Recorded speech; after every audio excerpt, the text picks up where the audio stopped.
We welcome Mr. Sudhir Sharma, co-founder and creative chairman, IndiDesign Pvt Limited, Pune. Mr. Sharma is the founder and creative chairman of IndiDesign and one of India's most foremost brand consultants and design thought leaders. I welcome Mr. Sharma on stage. With over 3 decades of experience, he specializes in transforming businesses into respected and enduring brands. And now, Mr. Sharma, I hand over the reins of the session to you. Thank you. Good evening and future steel. Very exciting for me being a brand consultant. I've not really worked in the steel sector, but the sessions which I'm going through since the morning, and what I feel is that there's this huge amount of work which is happening on the science part, on the quality, on the manufacturing, on how this is being deployed, where it is being used. Quite a lot of work, and I know that all of you, since you own companies, would know this. The heavy lifting of the business is done by your marketing guys, the guys who are actually selling in the market, right? A lot of times we take that help in selling from brand ambassadors, and this is what Professor Pillai was talking about. When you get down in Calcutta airport, you have almost every celebrity you can think of with a TMT bar in the hand, right? What's going to happen? The steel that is commodity right now, we're trying to make it a brand by latching on to the celebrities. And very soon, almost since every celebrity is endorsing one or the other steel, that also becomes a commodity, right? So the reason I'm excited is that it's following a very standard path of branding for almost everything in the world, right from electronics to mobile phones to whatever. Everything starts as commodity and then they start differentiating themselves to become a brand. I have a presentation. I very quickly want to take you through this. I'll quickly give you some introduction to the work which I have been doing.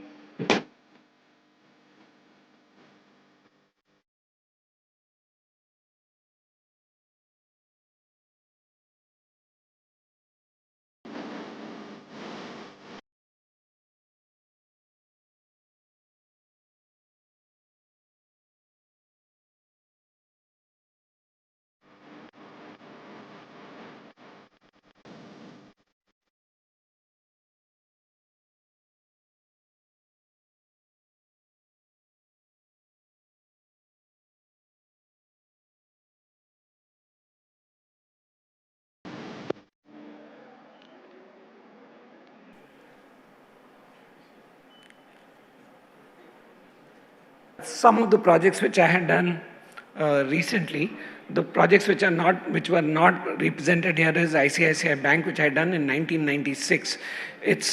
Though that's become kind of my identity as well. It's a beaten project for me because I'll end up talking and showing that in almost every conference for last 25 years now. I graduated from NID in 1989, which is 35 years back. I've been a part of World Economic Forum on World Design Council, as well as a few other initiatives around the world in terms of design. Cannes is going on right now. I was one of the first jury members on Cannes in 2008.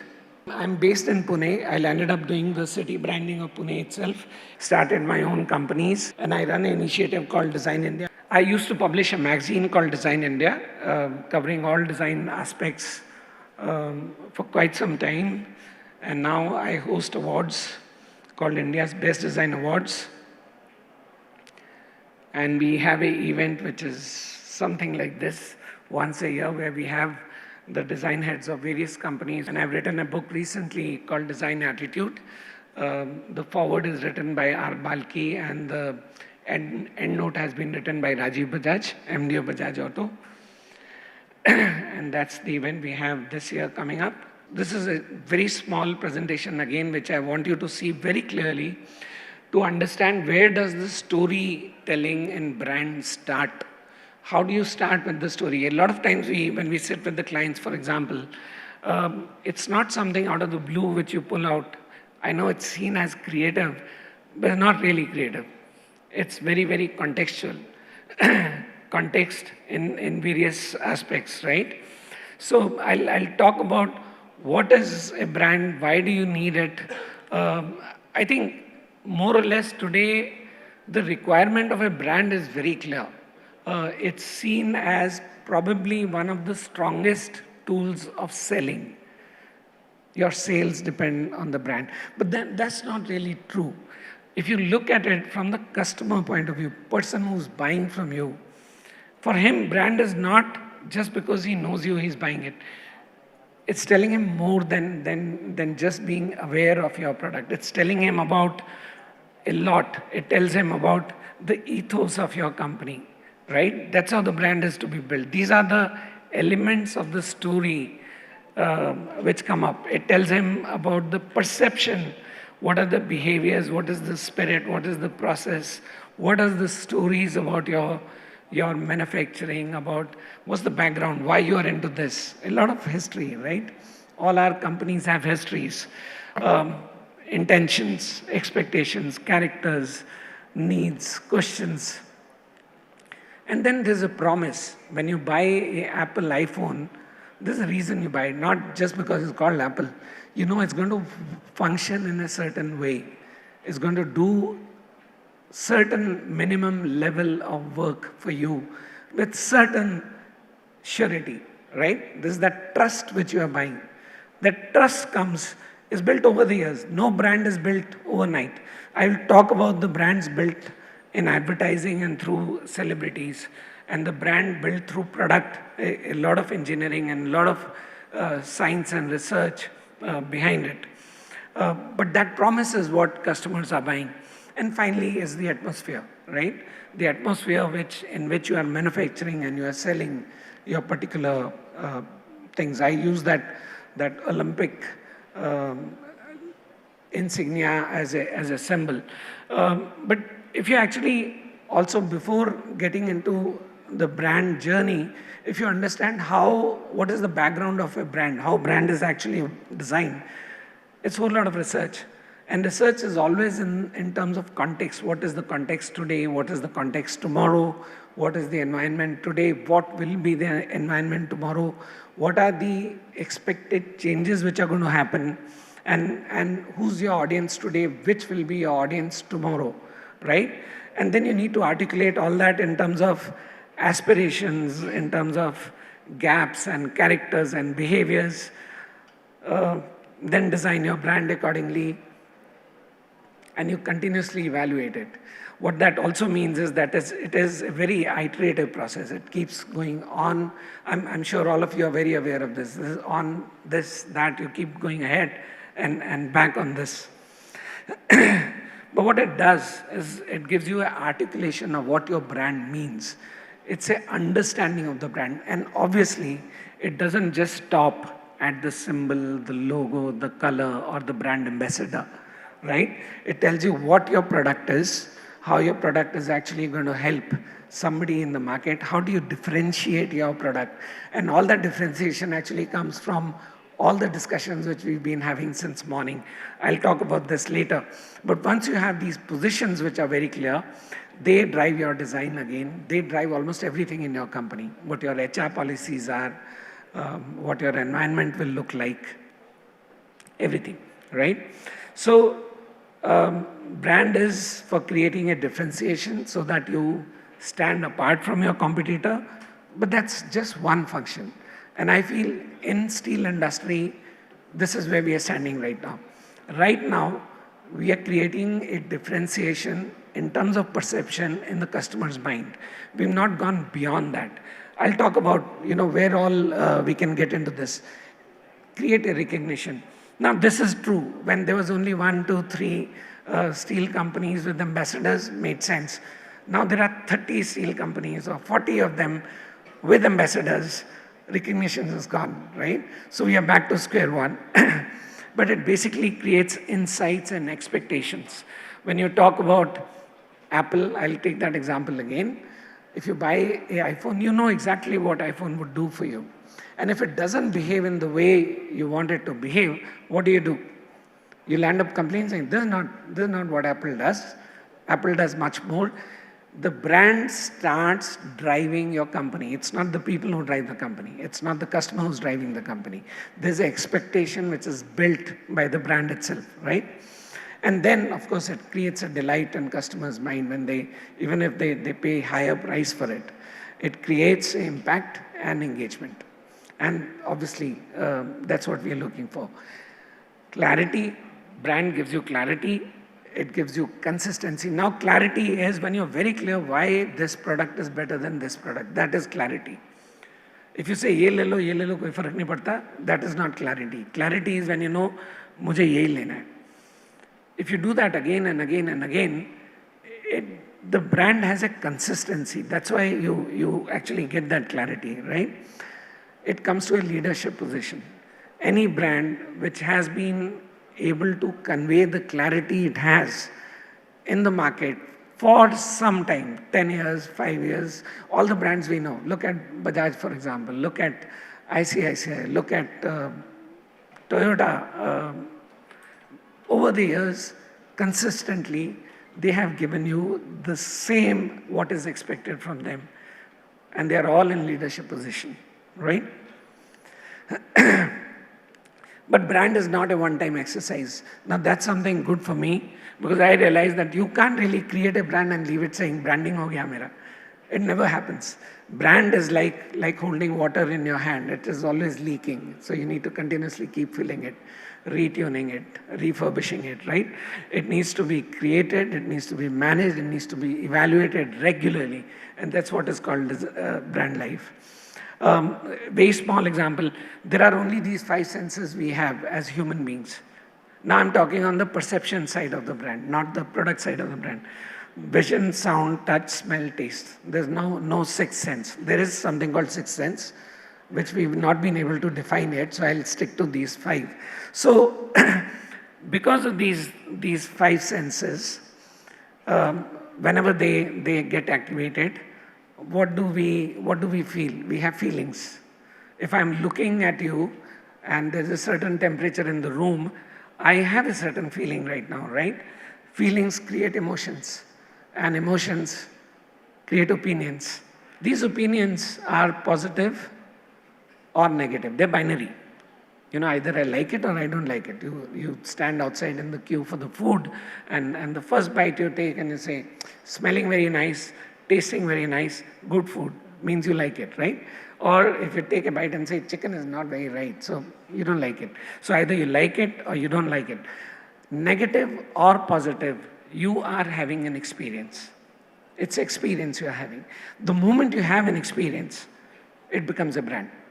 Because it's already told you, if I go there, if I eat that chicken, it's not really nice to eat. Or if I had just had coffee, beautiful coffee they have here, right? Positive. And I say, oh, Taj Coromandel has good coffee. It's built a brand in your head, right? It's experience in your head.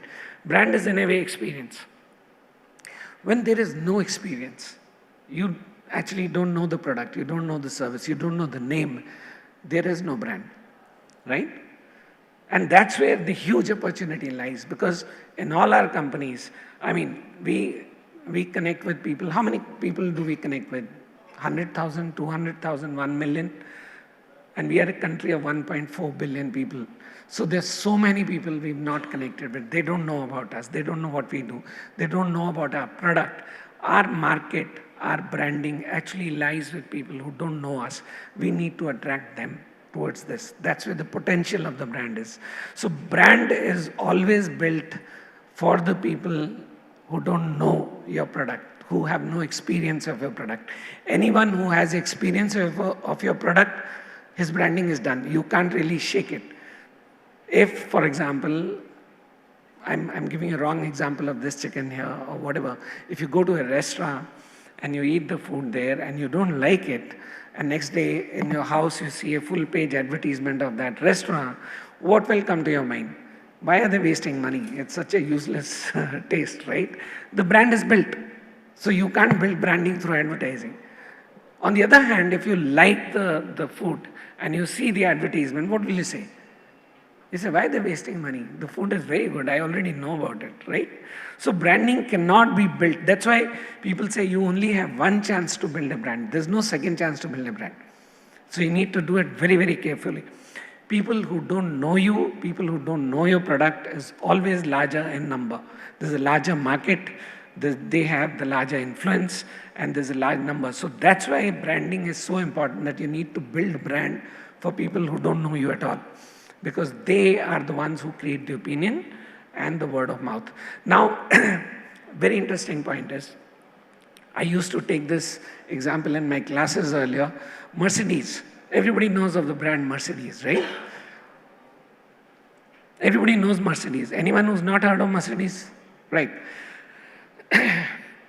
And we know, is it a good brand or a bad brand? It's a good brand. All of us know good brand. How do we know that? How many of us have actually driven a Mercedes? You know how many Mercedes are sold in India every year? 33,000. 33,000 sold last year, which is probably the largest number they've sold. And 1.4 billion people know about that brand. How does that happen? What does that mean? If you actually are into automobiles, you would know that the moment they launched A-Class, which was a pocket-size Mercedes, it suddenly became affordable to millions of other customers who had known about the brand, but they could not afford it earlier. You know the story of sachets, right? Sachets, shampoos, Pantene. The volume of shampoos sold in sachets is 10 times more than what is sold in bottles in India. Why? Because the brand is already built. People know about it. They just can't afford it. The moment it becomes affordable, they can buy it. So I'll take you through a journey chart right now. This is true for anything. This is true for countries, it's true for your business, it's true for schools, it's true for hotels, service, anything. The level one is awareness. You have to know about the brand. If you don't know, the brand doesn't exist for you, right? Second is, the moment you get to know, what will you do? You will want some more information about the brand. So the information comes in. The moment you have the information, you take a decision, I want to buy it. So there's an interaction which starts. There is an interaction. Now, it doesn't matter, B2B or B2C. There is this interaction which will start. You'll call the person, sales guy will visit you, you'll go to the showroom if it's a product, or people will come with a sample to show you, or in different ways. Then out of the box, you open the box. If it's a Lux, you open the box, you start using it, right? Smell, taste, all that. If it's a product like steel, you put it in a bridge and wait for 20 years to check what actually happens to the bridge, right? Or you use it. There's a use experience. The product itself comes into the play here.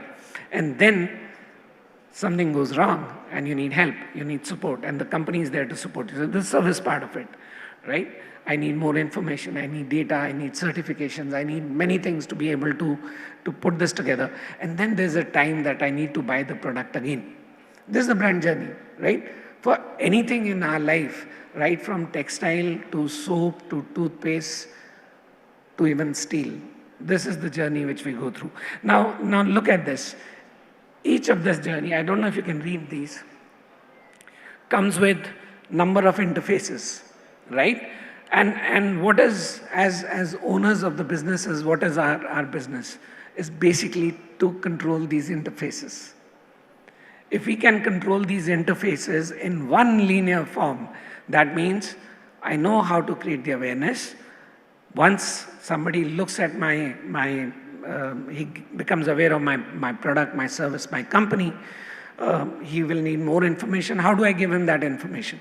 I have a website, I have collaterals, I will start giving articles in the newspapers, I'll start doing blogs on YouTube, things like that when they buy. So you basically actually go through each of this interface. That's the business, including product. Product becomes a part of your brand journey. It's not the genesis. It is not the reason for the brand, right? Product, the reason for the product is the brand, is the other way around. Only initially when you start, product is important. Later is the brand which is telling you what. For example, if you say our steel is the safest steel in the world, That's a claim you make, right? That's the story, the storyline, right? If you make a claim, your story has to stand everywhere. So right from awareness to information, to the use, to support, till you actually go for a loyalty program, everywhere the steel has to, or the company has to say, we are the safest steel in the world.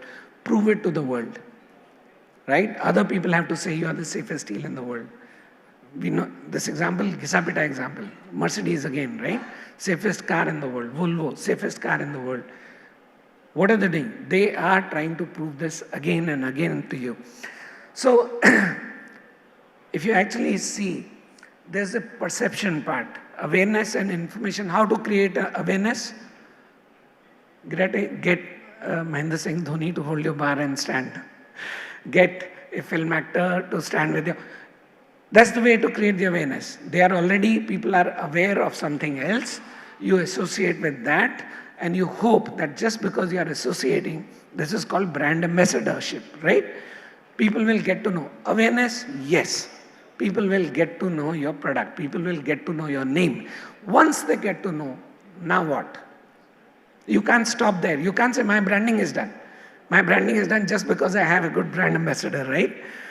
Or I've given information, I have a beautiful website. Now everybody has a good website. It is the other side, which is what I call the experience side, where your brand actually gets made. So you'll find a lot of companies, a lot of tech companies, a lot of Western companies, for example, they build the brand the other way around. They're not running into sales straight away. They're running into experience first. So basically, the positioning drives the narrative, which makes you work on your product and interfaces, which actually creates a perception in the market. That's what drives engagement, which is positive or negative. People will either buy, not buy, and this is what changes their behavior. They either spend money or they don't spend money. And this creates a social and economic impact on your company. Now, very important, a brand cannot be a brand only because it's making money. It has to do something socially as well. It has to do something good to people as well. So that's why you see larger steel companies always associate with larger causes. We are building the country. We are taking the country into development, next century of our country. The promise which our Prime Minister is making is being, we are the people who are actually holding that promise. I think today's session was fantastic. What Professor Pillai talked about, epoxy coating on the bars, fantastic. I thought that was a great innovation into the product, which was a commodity earlier, and people would come and say, our bar is more protected than other bar, and he's saying, no, it doesn't work. So obviously the science is proving that the product differentiation has to be something different. Okay, then later we saw if you bend, there are cracks, there are things. I feel this is a market and this is a commodity where it's greenfield right now in terms of branding. It's open. There's so much possibilities of branding the world of steel bars, really, on the experience side. Once you do that and then come back and have advertising and have a brand ambassador, you actually have a brand people are aware of and it delivers. I usually give an example of Fair and Lovely here. You know what happens in Fair and Lovely? You're aware of Fair and Lovely, right? It's a tube, it's a magic tube, ointment, cream. You put it on your face in the night, and especially if you're a girl, in the morning, you'll get married. You'll get a job, right? Or your parents will get very happy. Now even men have that choice. You have a tube for men also. And we know that for years there are people who are using that in that hope, saying, my life will change. On the experience side, nothing happens. The life doesn't change. Then what happens? They either have acne or they land up, besides those things, they basically lose faith, saying, ye kaam nahi karta hai.